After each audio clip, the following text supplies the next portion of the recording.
Hello, my name is Emma, and I'm going to explain genetics, or at least the basics of them. First off, when dealing with genetics, there are two parts, the genotype and the phenotype. The genotype refers to the genes, and the phenotypes are the physical traits of or what is shown. There are also what's called alleles, which is when the gene is the same, but the phenotype is different. For example, blue eyes versus green eyes. The genes are the same, but their phenotype, the color, is different. There are two main kinds of genes, dominant and recessive. When you have two dominant, it will show the dominant trait. The same goes for two recessive genes. But when you have one dominant and one recessive, the dominant one will cover up the recessive and only let the dominant trait show. Using hair as an example, if your mom has blonde hair and your dad has brown hair, then the child will have brown hair but will still carry the blonde gene.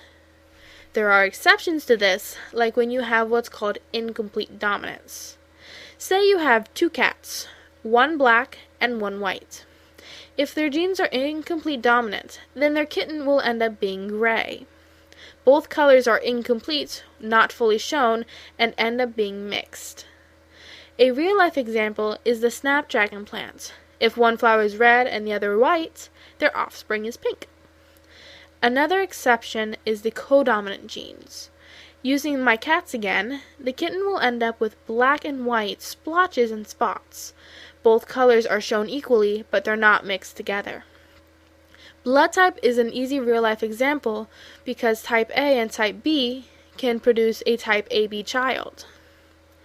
There is also more complex stuff, such as epistasis. Epistasis is when one gene relies on another for the phenotype to show. A prime example is the Labrador dogs. They come in yellow, black, and chocolate, or brown.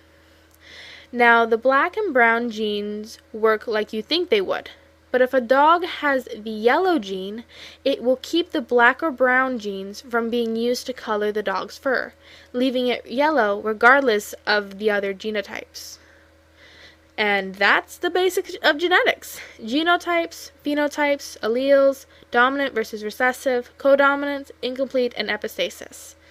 Understanding core ideas behind something is essential to understand what the more complex ideas are talking about. After all, you have to start with the small stuff to end with the bigger picture. Thank you.